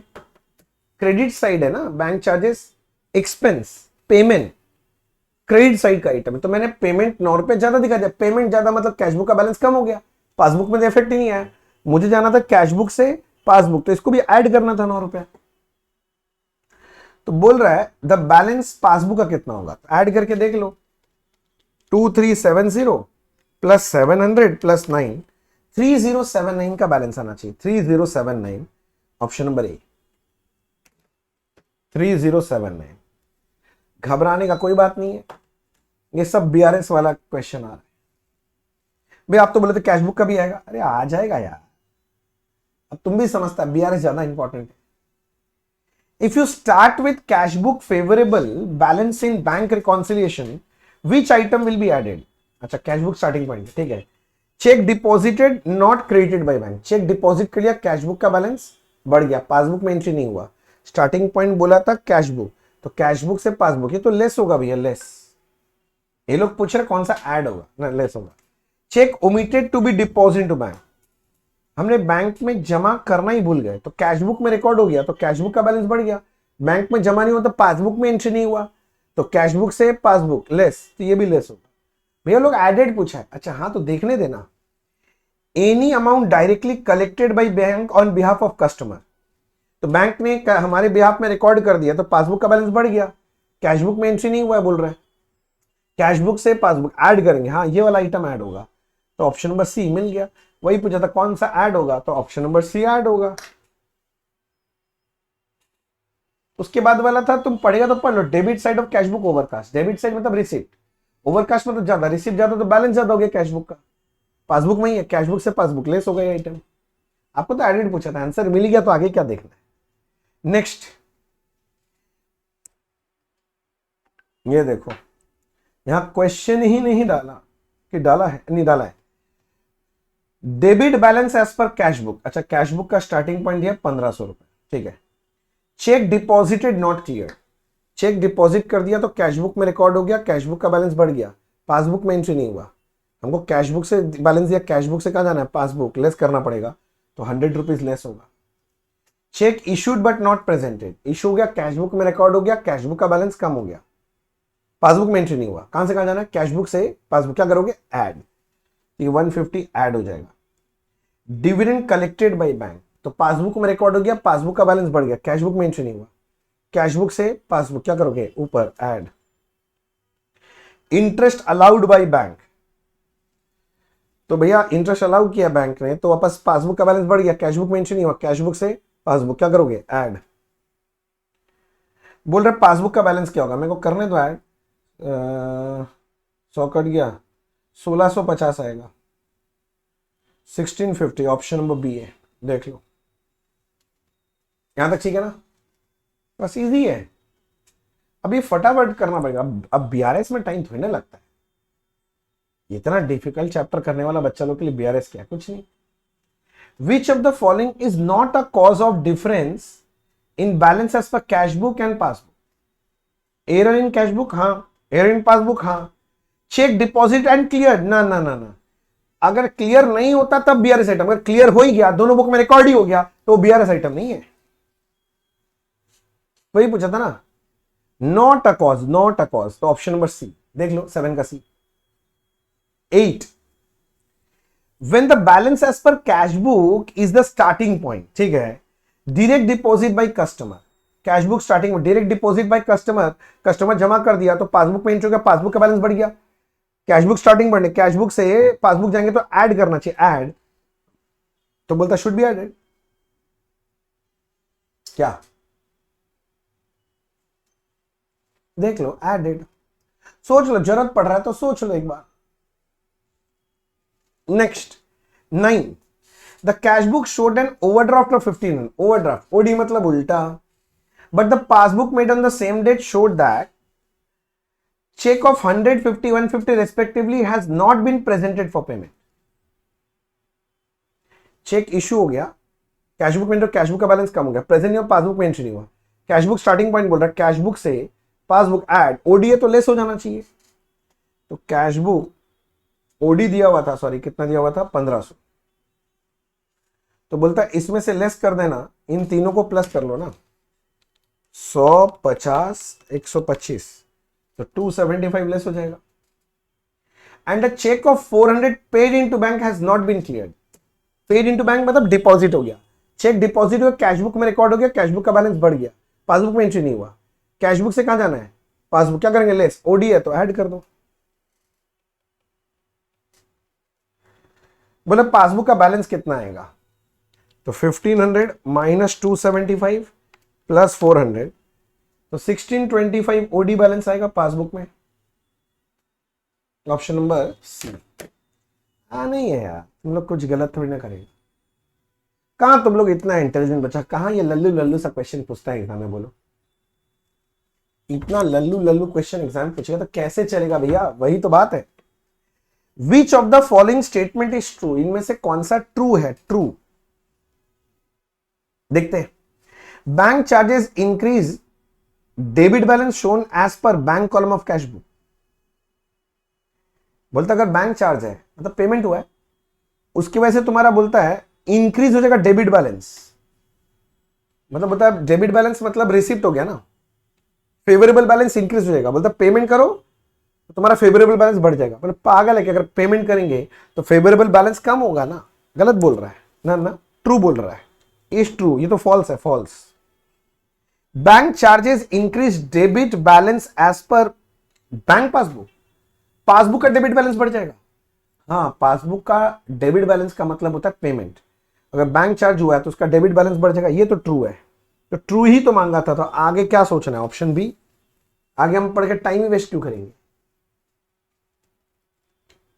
देखा, ये सब एक बार और खुद से भी करना तो समझ में आएगा ज्यादा अच्छा, मतलब याद हो जाना चाहिए, क्योंकि ये सब आने अब मेरे को पता है, इन्हीं में से क्वेश्चन आएगा, तुम दोबारा प्रैक्टिस नहीं करेंगे क्या, ऑब्वियस बात है।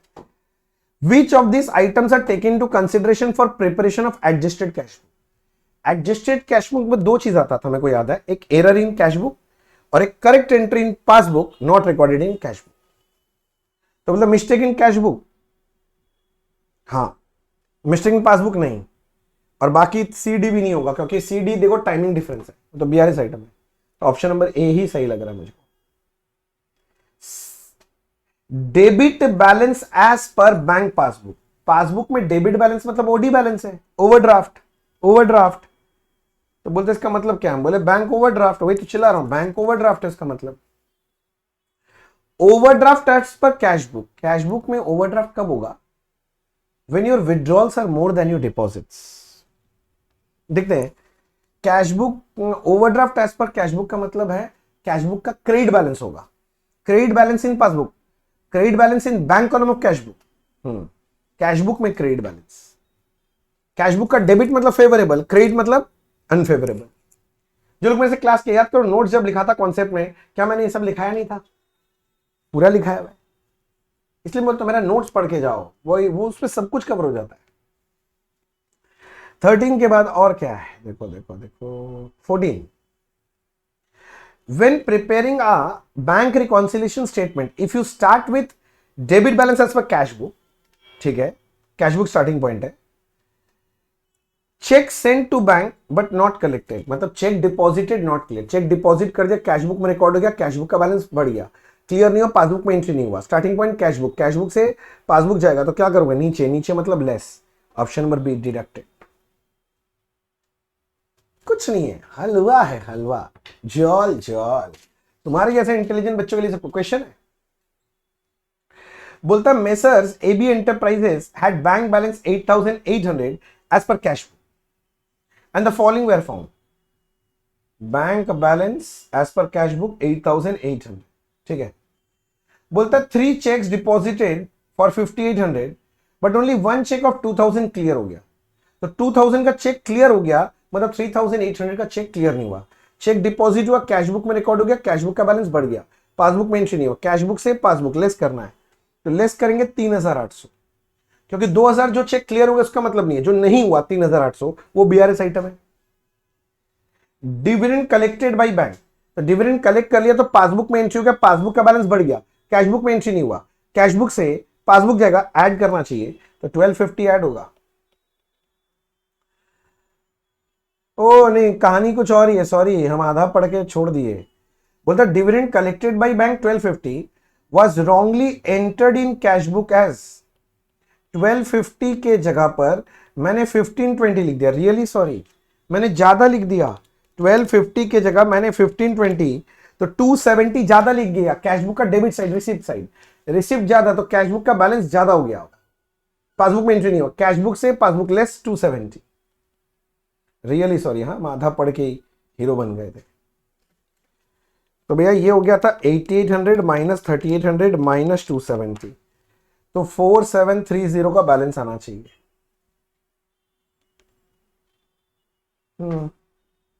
ये यहां टाइपिस्ट मिस्टेक किया ये वाला, तुम लोग ऑप्शन ठीक कर लेना। 4730, 8800 माइनस 38 माइनस 270। तुम लोग ऑप्शन बी लगा लेना, मगर उसमें करेक्ट कर लेना, क्योंकि पक्का टाइपिस्ट मिस्टेक किया यहां पर, देख के समझ में आ रहा है। होता है, टाइपिस्ट लोग भी कभी कभी मिस्टेक कर देता है। Next, difference in bank balance as per passbook and cashbook में arise on account of. Cashbook और पासबुक में 4 वजह से डिफरेंस आता है। Number 1 timing difference, number 2 error in passbook, number 3 error in cashbook, number 4 correct entry in passbook not recorded in cashbook. तो बोलता चेक इशूड नॉट प्रेजेंटेड, हाँ टाइमिंग डिफरेंस है। चेक इशूड बाय डिसऑनर, हाँ। चेक डिपॉजिटेड नॉट क्रेडिटेड, हाँ all, हाँ option number D. ज्यादा नहीं बचा, अब थोड़ा सा और है इसके अंदर, इसके बाद ये वाला क्वेश्चन खत्म। बोलता है फ्रॉम, फॉर्म नहीं होगा, from the following details ascertain the adjusted bank balance as per cash. ठीक है, तो एडजस्टेड कैशबुक बनाना है, ठीक है। Overdraft as per cashbook 160, overdraft मतलब क्रेडिट बैलेंस है 160। Cheque receive entered twice in cashbook, बोलता है 2 बार हम लिख दिए थे कैशबुक में, मिला था चेक मेरे को, तो रिसीव साइड में आना चाहिए, तो बोलता है 2 बार लिख दिए, तो एक बार तो सही लिखे, एक बार एक्स्ट्रा लिखे, तो जो एक्स्ट्रा लिख दिए डेबिट में उसको हटाने के लिए क्या करोगे, क्रेडिट। जो एक्स्ट्रा लिख दिए डेबिट में उसको हटाने के लिए credit. Credit side of bank column of cashbook short by 1000, तो क्रेडिट साइड शॉर्ट है 1000 से, जाके 1000 लिख दो क्रेडिट साइड में। Bank charges amounting to 400 enter twice, तो बोलता है 400 400 करके 2 बार लिख दिया हमने क्रेडिट साइड में।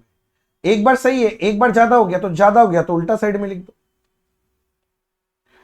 और क्या बोल रहा है, बस बोलता नया बैलेंस बताओ, तो बैलेंस कितना बचेगा, 2 बैलेंस करके आएगा। Credit balance 160 plus 10 plus 1 minus 400, यह आएगा 17600, option D. Very important question sir, ये वाला बहुत इंपॉर्टेंट क्वेश्चन। हम लोग अमेंडेड कैशबुक किए क्लास में, कोई ये मना नहीं कर सकता। इंस्टीट्यूट पूछता है क्वेश्चन, देख लो ना, मैंने तो इंस्टीट्यूट का क्वेश्चन लाके दिया है। अब लोग छोड़ के आते नहीं करके जाते, तो मत करो, उसमें मेरा क्या दिक्कत है। एग्जाम में आता है, करके जाना तो चाहिए आपको, ठीक है। आगे हो गया 17 का खतरा। 18, when credit balance as per passbook is starting point, credit balance मतलब favourable balance, then bank charges अगर पासबुक में रिकॉर्ड हो गया तो पासबुक का बैलेंस तो कम हो गया, कैशबुक में रिकॉर्ड नहीं हुआ, हमको जाना पासबुक से कैशबुक, तो एडेड होना चाहिए। देख लो, सोच लो,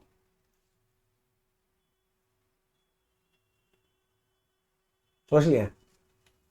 next, which one of the document is not required for BRS. BRS बनाने के लिए आपको चाहिए कैशबुक का बैंक कॉलम, और एक पासबुक यानी बैंक स्टेटमेंट चाहिए, बस।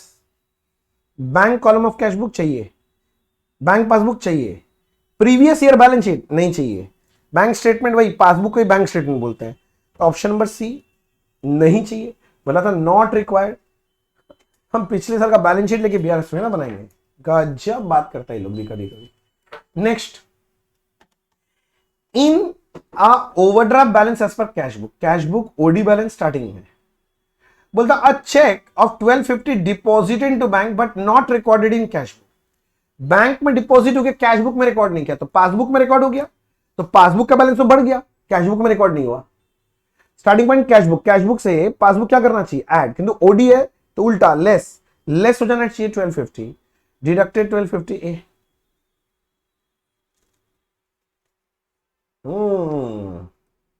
हम लोग क्लास में कितना बीआरएस का क्वेश्चंस किए थे बताओ तो, इतना सर कर रहे हैं, ये सब कुछ है, हलवा है उसके सामने।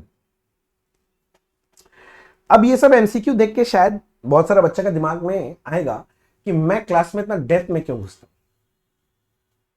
क्योंकि ये लोग पूछता है वैसा क्वेश्चन, और मैं हमेशा बोलता हूं ना मेरा फुल क्वेश्चन कर लोगे तो एमसीक्यू में दिक्कत कभी नहीं आएगी, इसीलिए। चलो next, cash book is a form of, cash book is journal cum ledger, journalized ledger, journal and ledger, option number C. तो बस खत्म होने वाला, थोड़ा और है।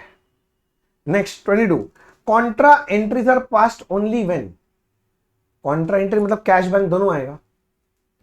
हाँ, कॉन्ट्रा एंट्री आएगा तभी जब ट्रिपल कॉलम कैश बुक होगा, जिसमें कैश बैंक, डबल मत बोलना, फिर डबल में भी तो कैश बैंक होता है। अरे डबल कॉलम कैश बुक में क्या होता है ना, कभी कभी कैश और डिस्काउंट या बैंक और डिस्काउंट बना लेता है लोग, इसलिए एकदम परफेक्ट आंसर है ट्रिपल कॉलम कैश बुक। तो कहां पर आता है, तो आंसर है triple column cash, 3 column cash book.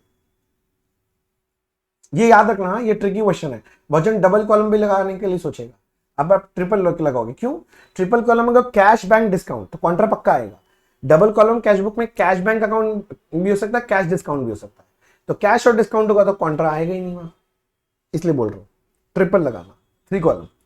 PT cashier generally works on Impress system, याद है PT cash book Impress system बनता है, इंप्रेस्ड कैश को रेस्टोर करता है बिगिनिंग ऑफ द पीरियड में हेड कैशियर, पीटी कैशियर के पास, वही तो impressed. Cash column of cash book always has, cash book में हमेशा डेबिट बैलेंस होगा, कैश कॉलम, कैश का कभी क्रेडिट बैलेंस हो नहीं सकता, याद करो मैं क्लास में ऐसे समझाया था, कैश में या तो पैसा होगा डेबिट बैलेंस, पैसा नहीं है जीरो, क्रेडिट हो नहीं सकता, क्रेडिट का मतलब पॉकेट क्या फाड़ के निकालोगे, याद है, तो हमेशा डेबिट बैलेंस हो सकता है। लास्ट क्वेश्चन है, लास्ट, इसके बाद खत्म हो गया ये वाला सेक्शन से question. If bank balance as per cash book differ from that appearing the current account statement, then the balance considered for finalizing the accounts will be, मतलब कैश बुक पासबुक का बैलेंस डिफर कर रहा है, जब accounts final करेंगे तो कौन सा बैलेंस लेते हैं, तो मैंने बताया हुआ है अमेंडेड एडजस्टेड कैश बुक का बैलेंस। देखो ऐसा कोई ऑप्शन है क्या, एडजस्टेड कैश बुक का बैलेंस लेना चाहिए, कैश बुक पासबुक टैली नहीं कर रहा है, नहीं कर रहा तो नहीं कर रहा है, बोलता है कि भैया बैलेंस शीट जब बनाओगे फाइनल अकाउंट्स वहां कौन सा बैंक बैलेंस लिखोगे, एडजस्टेड कैश बुक का बैलेंस, ये भी खत्म हो गया सर। देखो आप ठीक से देख लो, कोई डाउट वोट है क्या।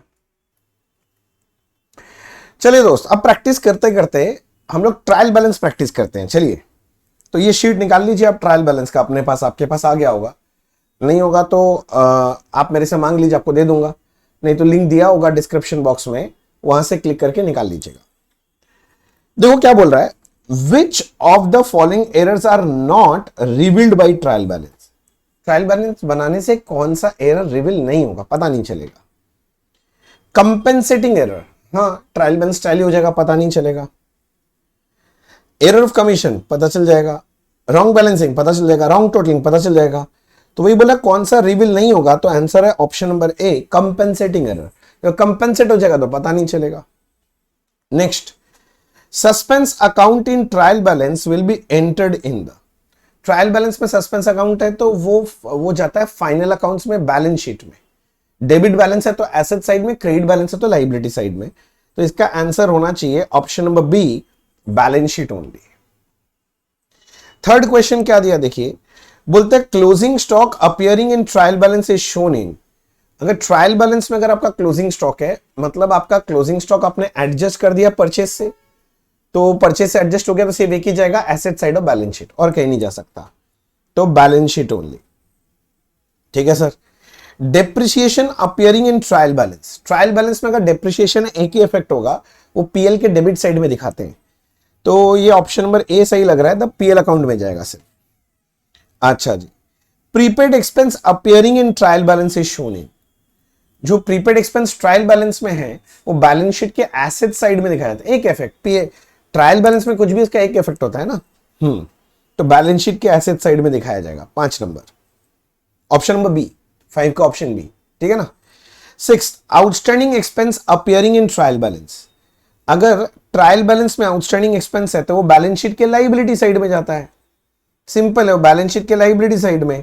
इधर option A B C D दिया है, तो ऑप्शन बी होना चाहिए, बैलेंस शीट के लायबिलिटी साइड में। Apprenticeship premium appearing in trial balance, apprenticeship premium basically business को मिला है, कोई आदमी को ट्रेनिंग दिया, उसका पैसा मिला है, तो बिजनेस के लिए इनकम है, तो पीएल के क्रेडिट साइड में जाना चाहिए, तो जाएगा ऑप्शन नंबर ए पीएल अकाउंट में। ये सब हम लोग क्लास में बहुत डिटेल्स में डिस्कशन किया हुआ है, जो लोग बच्चे मेरे से क्लास कर रखे हैं। Difference of total of both debit and credit side of trial balance is transfer to, बोलते ट्रायल बैलेंस का डेबिट और क्रेडिट का डिफरेंस हो जाए तो वो कहां जाता है, वो तो सस्पेंस में जाता है, तो यहां पर होगा option number D suspense account. कोई घबराने का बात तो है नहीं। Next, if a purchase return of 1000, अच्छा परचेज रिटर्न है 1000 का, has been wrongly posted to debit of sales return, तो भाई साहब ये लोग बोलना चाह रहे हैं, मान लो ये ट्रायल बैलेंस है, परचेज रिटर्न का होता है क्रेडिट बैलेंस 1000, बोलता आपने परचेज रिटर्न को यहां क्रेडिट नहीं करके गलती से सेल्स रिटर्न में डेबिट बोल के लिख दिया, but has been correctly entered in supplier account. Supplier मतलब क्रेडिटर, क्रेडिटर में बोलता सही पोस्टिंग हुआ है, ठीक है। तो इसकी वजह से क्या होगा, सुनो ना, एक तो क्रेडिट को मैंने अगर डेबिट लिख दिया तो opposite side wrong figure double तड़का लगेगा, तो सीधा सीधा बात है ना, डेबिट साइड ज्यादा हो गया डबल अमाउंट से, तो एक क्रेडिट का चीज मैंने डेबिट में लिखा है तो डबल अमाउंट का इफेक्ट 2000, तो डेबिट साइड जो है ना, ट्रायल बैलेंस का जो डेबिट साइड है वो क्रेडिट साइड से 2000 रुपया ज्यादा है। देखिए ऐसा कोई ऑप्शन है, trial balance will be shown debit side to be 1000 more than credit, 2000 trial balance should show credit side, नहीं हो तो हो ही नहीं सकता। Debit side of trial balance will be 2000 more than credit, yes option number C correct है। ये important question है एग्जाम के लिए, करेक्ट है। देखो नेक्स्ट, व्हेन एडजस्टेड परचेज और कॉस्ट ऑफ गुड्स सोल्ड और raw material consume is shown in debit column of trial balance, तो भैया अगर तुम्हारा एडजस्टेड या सीओजीएस दिखा रहे हो, इसका मतलब क्लोजिंग स्टॉक को तुमने एडजस्ट कर दिया है, यानी ट्रायल बैलेंस में क्लोजिंग स्टॉक भी आएगा पक्का। Both opening and closing stock appear in trial balance, हाँ नहीं नहीं नहीं नहीं नहीं नहीं, अगर एडजस्टेड परचेज हो गया तो ओपनिंग भी एडजस्ट, ओपनिंग नहीं आएगा, सिर्फ क्लोजिंग आना चाहिए। Opening stock is shown in trial balance and not the closing stock, ना ना ना भूल बोल रहे हो, बी हो गया। फिर सी में क्या दिया देखो, closing stock is shown in trial balance and not the opening stock, ये सही लग रहा है, तो ये सही है, तो डी पढ़ने का जरूरत ही नहीं। डी में क्या लिखा है, बोला both opening and closing stock will not appear, ये तो गलत ही है, तो इसका मतलब option number C correct option था अपना। और देखो इसी के साथ हमारे ट्रायल बैलेंस समाप्त हुए। ट्रायल बैलेंस से रिलेटेड इतना ही क्वेश्चन पूछा गया एग्जाम में अभी तक, इसके ऊपर है नहीं। मैं तो बोल रहा हूं, मैं जितना आपको एमसीक्यू करा दे रहा हूं ना, बस कर लो, एग्जाम उसके बाहर और कुछ आने का संभावना ही नहीं है। तो ये चैप्टर तो खत्म हो गया। चलिए रिवीजन में अगला अपने को देख लेना चाहिए adjustment entries and rectification of error. ये शीट आपके पास चला गया होगा, नहीं चला गया तो मेरे से मांग लो, या फिर वीडियो के डिस्क्रिप्शन बॉक्स में देखो, वहां लिंक दिया होगा, वहां से डाउनलोड कर लो, ठीक है ना। बस यही सब क्वेश्चन करके जाओ, इसके बाद कुछ भी नहीं होगा, 100% यही से आने वाला है एग्जाम में, बस मैं इतना ही बोल सकता हूं। देखो पहला वाला पढ़ रहा हूं मैं, बच्चे टाइम वेस्ट नहीं करते हैं, फटाफट पढ़ते हैं, क्योंकि ज्यादा से ज्यादा क्वेश्चन प्रैक्टिस करना बेटर रहेगा, रादर देन मैं बकबक करके आपका टाइम वेस्ट करूं। Goods purchase from Ajay for 10,000, अच्छा पास थ्रू सेल्स बुक, तो बोल रहा है एक परचेज था, उसको गलती से मैंने सेल्स बुक में रिकॉर्ड कर दिया, मतलब परचेज था मतलब मेरा एक्सपेंस था, किंतु गलती से मैंने इनकम बना दिया, सेल बना के इनकम बना दिया, तो मेरा इनकम बढ़ गया, तो मेरा ग्रॉस प्रॉफिट नेट प्रॉफिट बढ़ जाएगा। The rectification of error will result इन, अच्छा रेक्टिफिकेशन की वजह से क्या, क्वेश्चन पढ़ना, गलती की वजह से क्या होगा नहीं बोला, रेक्टिफिकेशन की वजह से, गलती की वजह से तो मैंने परचेज को सेल बना दिया तो मतलब मेरा इनकम बढ़ गया था। अब मैं गलती को ठीक करूंगा तो इनकम कम कर दूंगा, तो इनकम कम हो जाएगा भाई साहब, तो मैं बोलूंगा डिक्रीज इन ग्रॉस प्रॉफिट होना चाहिए। क्वेश्चन पढ़ लेना, rectification of error will result in, rectification के बाद प्रॉफिट कम हो जाएगा, क्योंकि गलती से प्रॉफिट बढ़ गया था, सेल डाल दिया था, ठीक करेंगे तो सेल से हटा देंगे तो प्रॉफिट कम हो जाएगा, decrease in profit. Question number 2 पढ़ो, क्या लिखा है? एरर ऑफ ओमिशन मींस, ओ भाई साहब क्या लिखा है पढ़ो पहले। Error of omission means, omission मतलब ओमिट हो गया, छूट गया, रिकॉर्ड करना छोड़ दिए। That errors are compensated each other, नहीं that any entry is totally missed. हाँ ये सही लग रहा है, ये सही लग रहा है, मिस ही कर दिए भाई, ओमिट हो गया, लिखना ही भूल गए, ठीक है ओके। नेक्स्ट थर्ड है, wages paid for installation of machinery is debited wages, this N error of. भैया वेजेस इंस्टॉलेशन का खर्चा का जो है ना, ये हमारा कैपिटल एक्सपेंडिचर है, पर हमने उसे रेवेन्यू बना दिया, कैपिटल को रेवेन्यू ट्रीट कर दिया, error of principle, error of principle. तो भैया ये क्या अपना एरर ऑफ प्रिंसिपल है, सिंपल सा बात। When accounting is done in contravention to accounting principle, मतलब कैपिटल एक्सपेंडिचर को रेवेन्यू बना दिया, रेवेन्यू को कैपिटल, तो अकाउंटिंग प्रिंसिपल का मिस्टेक है। Which of the following error is error of principle? इनमें से कौन सा एरर ऑफ प्रिंसिपल है? बोलता है रेंट पेड है 6000, पोस्टेड 600, पोस्टिंग में मिस्टेक है, error of commission. Repair of machinery has been debit to machinery, हाँ रिपेयर का खर्चा था भाई, रेवेन्यू एक्सपेंडिचर, पर आपने मशीनरी बना दिया capital expenditure, revenue expenditure capital बनाया, तो एरर ऑफ प्रिंसिपल है, यही सही लग रहा है। तो आगे पढ़ के कर भी क्या लेंगे, समझ रहे हो? आपको पढ़ना है आप ऑप्शन पढ़ लो, मेरे को तो आंसर मिल गया, option number B. Next fifth one, if goods worth 13,800 are destroyed by fire and insurance company admitted a claim of 10,400, the purchase account will be. अरे परचेज अकाउंट को क्रेडिट करना पड़ता है, अगर गुड डिस्ट्रॉय फायर है और insurance claim admit हुआ है तो इसका एंट्री होता है insurance claim account debit, good destroyed by fire account debit to purchase. Purchase में पूरा नुकसान लिखेंगे 13,800, इंश्योरेंस क्लेम 10,400 और नेट में नुकसान good destroyed by fire 13,800 minus 10,400, 3,400 यहां आएगा। आपसे पूछा था कि भैया परचेज अकाउंट में कितना क्या करना है, तो क्रेडिट करना है 13,800, तो क्रेडिट करना है 13,800, यानी ये ऑप्शन नंबर सी होना चाहिए, ऑप्शन नंबर सी होना चाहिए। 5 नंबर हो गया, 5 तो एमसीक्यू में, यहां तक कोई दिक्कत नहीं होना चाहिए। These are very repetitive MCQs, मैंने आपको बताया ना, मैं 20 साल का उठा के ले गया सारा क्वेश्चन। नेक्स्ट आगे क्या बोल रहा है, देखो देखो देखो देखो, अ bill of 275 for building extension was treated as repair of building. Building extension तो कैपिटल एक्सपेंडिचर है, पर रिपेयर बना दिया रेवेन्यू, एरर ऑफ प्रिंसिपल है। रेक्टिफिकेशन एंट्री क्या हुआ, ओहो हो, सुनो हुआ क्या, बिल्डिंग एक्सटेंशन हुआ तो एंट्री होना चाहिए था building account debit to cash, ये करेक्ट एंट्री होना चाहिए था। हमने गलत क्या कर दिया, हमने रिपेयर टू कैश कर दिया, रिपेयर टू कैश। अब इसका रिवर्स करो, तो रिवर्स करोगे तो होगा cash account debit to repair. अब करेक्ट एंट्री और रॉन्ग एंट्री को कंबाइन करें, कैश कैश कट रहा है, तो रेक्टिफिकेशन एंट्री बनना चाहिए building debit to repair 2,75,000। Building account debit होगा किंतु रिपेयर अकाउंट क्रेडिट होना चाहिए।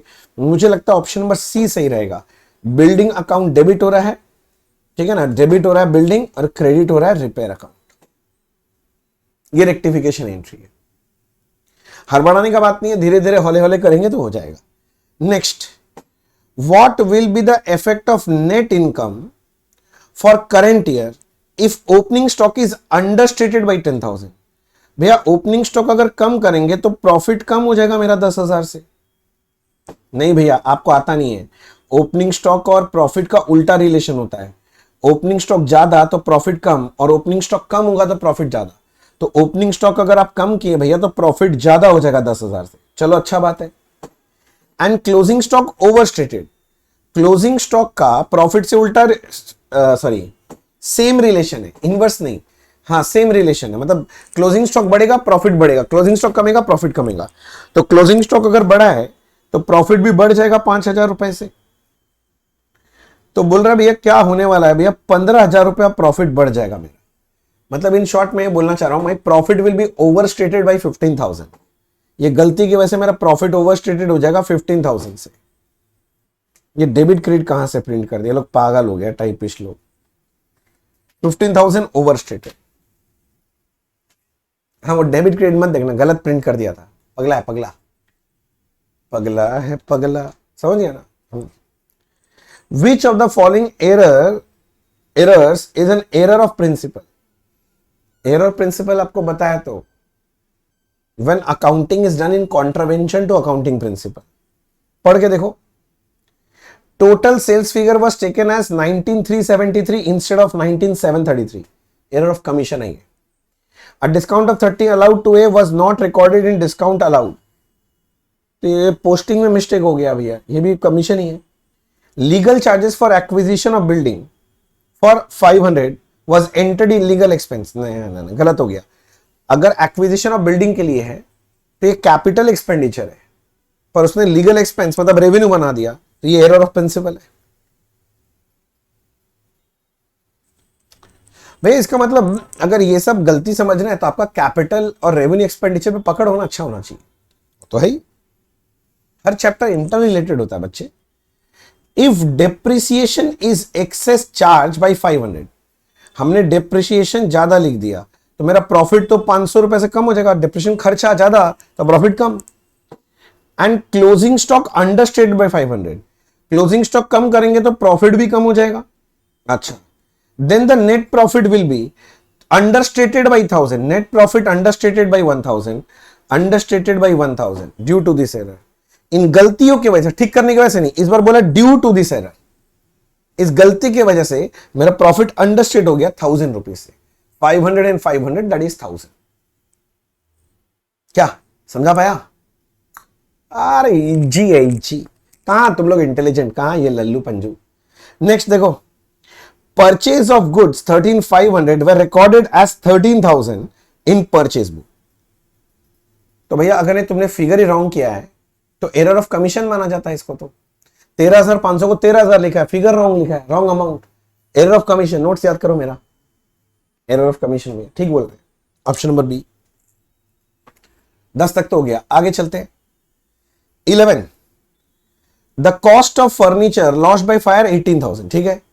प्रोविजन फॉर डेप्रिशिएशन 2,700, तो ओरिजिनल कॉस्ट था 18,000 का, प्रोविजन फॉर डेप्रिशिएशन पहले से था 2,700 का, तो हमारा बुक वैल्यू ऑफ एसेट कितना था 15,300 का। Insurance claim accepted, insurance claim मिल रहा है 12,000 रुपए का, 15,300 में 12,000 मिला तो 3,300 नहीं मिला, तो ये तो लॉस हो गया। बोलता amount of loss to be debited in PL, वो तो निकाल दिया 3,300, ऑप्शन नंबर सी। क्यों नहीं समझ में आएगा बता? और एमसीक्यू में तो फुल मार्क्स उठा के आना है। हाँ, फिर बोल रहा है if the amount is posted in wrong account और it is written on wrong side of account, it is called, wrong account में लिख रहे हो रॉन्ग साइड ऑफ अकाउंट, तो एरर ऑफ कमीशन है, एरर ऑफ कमीशन है ये तो, समझ गया? अच्छा, बोलता है इफ बिगिनिंग इन्वेंट्री मतलब opening stock of current year is overstated by 5,000, opening stock ज्यादा हो जाएगा तो प्रॉफिट 5,000 से कम हो जाएगा। And closing stock is overstated by 12, closing stock ज्यादा हो गया तो प्रॉफिट ज्यादा हो जाएगा 12,000 से। सुनना, 12,000 से प्रॉफिट बढ़ेगा किंतु 5,000 से कम हो जाएगा, तो नेट में बात करें तो प्रॉफिट ओवरस्टेट 7,000 से होगा। नेट में प्रॉफिट ओवरस्टेट 7,000 से हो रहा है, तो कौन सा सही है? तो मेरे को लग रहा है सी, 7,000 ओवरस्टेट हो। इस गलती के वजह से हमारा प्रॉफिट ओवरस्टेट हो रखा है, ज्यादा हो रखा है 7,000 रुपए से। क्या दिक्कत है? नहीं। चलो next, which of the following is not correct, कौन सा सही नहीं है, मतलब फॉल्स मांग रहा है। Error which affect one account can be error of posting, हाँ error of posting one sided error हो सकता है।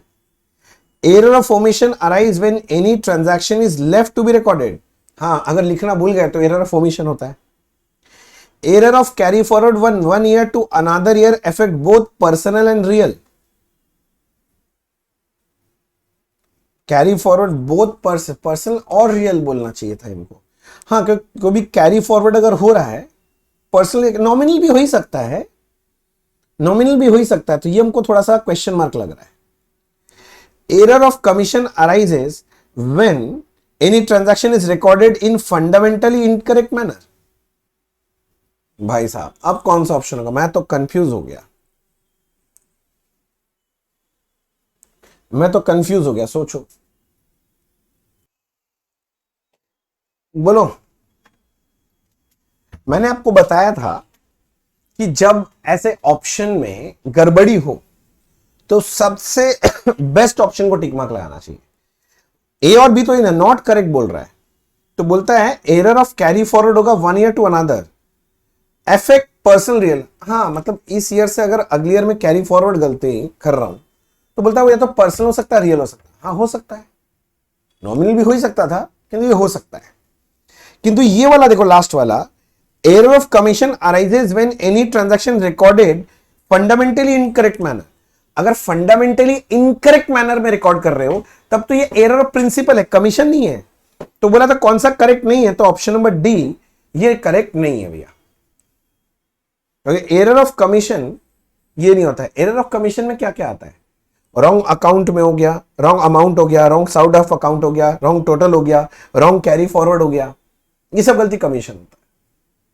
फंडामेंटली इनकरेक्ट रिकॉर्ड किया मतलब एरर ऑफ प्रिंसिपल।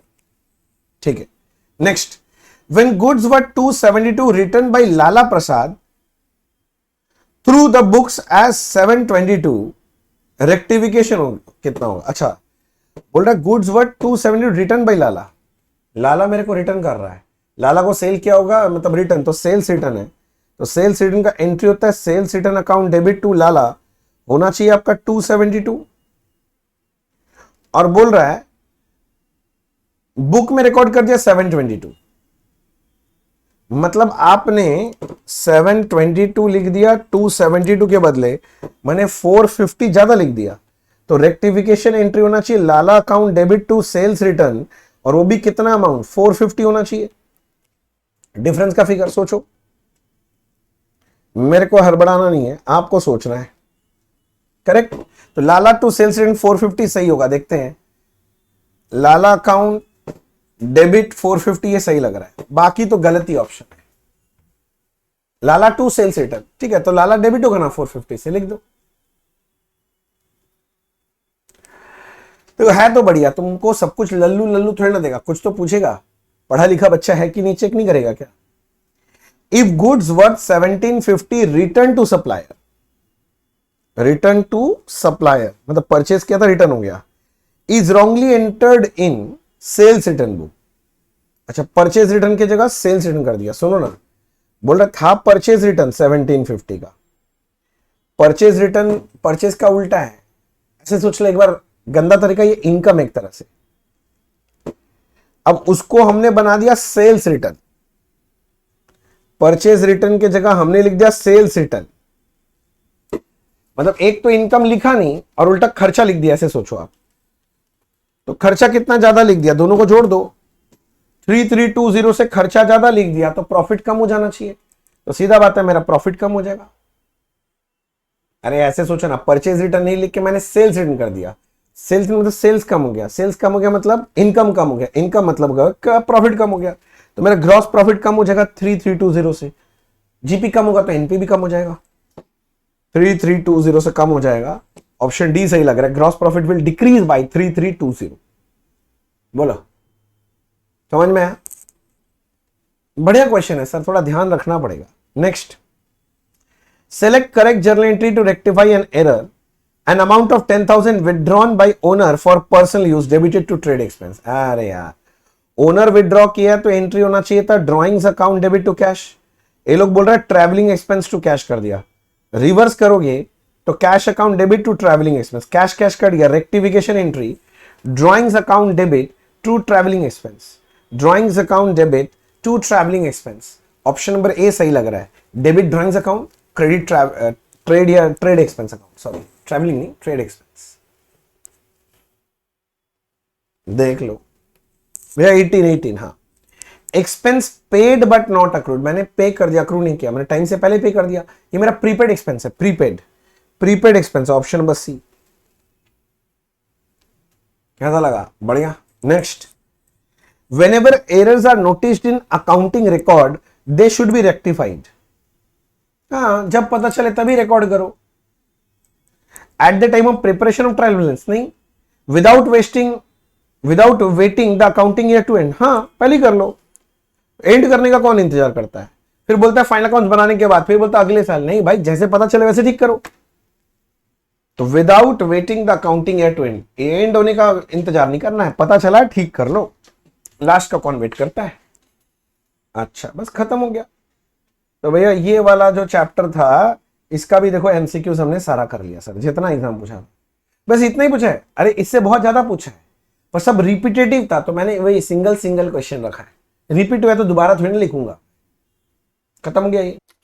अगर आप यहां तक पहुंच चुके हैं तो आपने अपने सीमे फाउंडेशन जो आपका पेपर अकाउंटिंग है उसका एमसीक्यू जो हम लोग मैराथन कर रहे हैं उसके एंड में आ चुके हैं। ये पार्ट 1 है किंतु खत्म नहीं हुआ, पार्ट 2 और 3 है। तो इसका अगला वीडियो पार्ट 2 आएगा और फिर पार्ट 3 और पूरा खत्म हो जाएगा। और ये तीनों पार्ट कर लोगे तो आपके लिए बस पूरा कंप्लीट है। आपका जो 50 क्वेश्चंस आता है उसमें ज्यादा तो नहीं, 45 से 46 क्वेश्चन आपको कॉमन मिल जाएगा, क्योंकि इसके बाहर और कुछ आने वाला नहीं है। अगर आपको ये वीडियो अच्छा लगा हो तो कमेंट बॉक्स में लिख के बताना कि अच्छा लगा, हेल्पफुल है। अगर आपको ये वीडियो अच्छा लगा तो एक और काम करना, ये वीडियो को अपने सारे फ्रेंड्स लोग के साथ शेयर भी जरूर करना, एकदम पक्का से शेयर करना, ठीक है ना। और अगर आप चाहते हो किसी और टॉपिक पे मैं वीडियो बनाऊं तो आप मुझे कमेंट बॉक्स में लिख के बताओ। अगर कोई डाउट आउट हो तो भी कमेंट बॉक्स में लिख के बताना, मैं जरूर हेल्प करूंगा।